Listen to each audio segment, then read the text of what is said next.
ધારો કે તમે શાળાના વર્ગખંડમાં શાંતિથી ભણી રહ્યા છો અને અચાનક પાણીનું નળ તૂટી જાય છે અથવા તો છત પર ફરતો પંખો ખરાબ અવાજ કરીને બંધ પડી જાય છે તો શું તમે આ પંખો કે નળ રિપેર કરાવવા માટે સીધા દેશના પ્રધાનમંત્રીને ફોન કરશો? બિલકુલ નહીં. તમે તરત જ તમારા ક્લાસ મોનિટર અથવા શાળાના આચાર્યને જાણ કરશો, કારણ કે તેઓ ત્યાં તમારી સાથે જ હાજર છે અને આસપાસની વ્યવસ્થા સંભાળવાની જવાબદારી તેમની છે. આ નાનકડો રોજિંદુ અનુભવ આપણને એક બહુ મોટો પાઠ ભણાવે છે. સ્થાનિક સમસ્યાઓનો ઉકેલ સૌથી ઝડપથી અને સારી રીતે એ જ લોકો લાવી શકે છે જેઓ ત્યાં હાજર હોય, દૂર બેઠેલા અધિકારીઓ નહીં.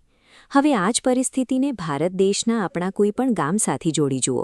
ગામના રસ્તા પર કોઈ સ્ટ્રીટ લાઇટ બગડી ગઈ હોય કે કૂવામાં પાણી સુકાઈ ગયું હોય તો ગામના લોકો આ નાની પણ અત્યંત જરૂરી સમસ્યાઓ હલ કરવા માટે દિલ્હી બેઠેલી રાષ્ટ્રીય સરકારની રાહ જોતા નથી.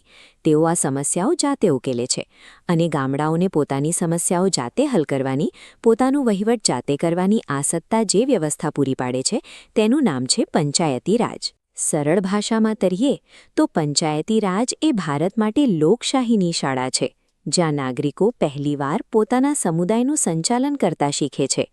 તમને જાણીને નવાઈ લાગશે કે ગામડાઓને મળેલી આ શક્તિશાળી સત્તાનો એક સત્તાવાર જન્મદિવસ પણ છે, જે દર વર્ષે 24 એપ્રિલના રોજ આખા દેશમાં ઉજવાય છે. સંવિધાનનું આ સ્મારક દર્શાવે છે કે બરાબર આ જ તારીખે એટલે કે 24 એપ્રિલ 1993ના રોજ 73માં બંધારણીય સુધારા દ્વારા ગામડાઓને પોતાના વહીવટની સત્તા દેશના સૌથી મોટા કાયદામાં કાયમ માટે ઉમેરવામાં આવી હતી. અહીં તત્કાલીન પ્રધાનમંત્રી પીવી નરસિમ્હા રાવની તસવીર છે. તેમના સમયમાં કેન્દ્રના નેતાઓના હાથમાંથી સત્તા લઈને સીધી ગામડાના નાગરિકોને સોંપવાનો ઐતિહાસિક નિર્ણય લેવાયો. 24 એપ્રિલ એટલે રાષ્ટ્રીય પંચાયતી રાજ દિવસ, જે ગામડાના સામાન્ય માણસના હાથમાં આવેલી સત્તા અને તેના સામર્થ્યની ઉજવણીનો દિવસ છે. આ કાયદો બન્યા પહેલાં ગામડાઓએ નાનામાં નાના વિકાસકામ માટે પણ બહારના લોકો પર આધાર રાખવો પડતો હતો. પરંતુ 24 એપ્રિલ એ દિવસ છે જ્યારે તેઓ કાયદેસર રીતે આત્મનિર્ભર બન્યા. પણ વિચારો કે ભારત તો બહુ મોટો દેશ છે. લાખો ગામડાઓનું આયોજન કરવું અને દરેક સુધી નાણાં પહોંચાડવા એ કોઈ સામાન્ય કામ નથી. આ વ્યવસ્થા માટે એક ત્રિસ્તરીય રચના છે. સૌથી નીચે ગ્રામ પંચાયત છે, જે ક્લાસ મોનિટરની જેમ ગામની જરૂરિયાતો જુએ છે. વચલા સ્તરે તાલુકા પંચાયત ક્લાસ ટીચરની જેમ ગામડાઓને જોડે છે. સૌથી ઉપર જિલ્લા પંચાયત આચાર્યની જેમ જિલ્લાનો વિકાસ નક્કી કરે છે. પણ આ આખી વ્યવસ્થાનો અસલી પાયો શું છે? આ તસવીરમાં તમે જોઈ શકો છો કે ગામના લોકો ગોળ કુંડાળું કરીને બેઠા છે. આ ગ્રામસભા છે, જ્યાં માત્ર ચૂંટાયેલા નેતાઓ જ નહીં પણ ગામના તમામ પુખ્ત નાગરિકો ભેગા મળીને સીધા નિર્ણયો લે છે.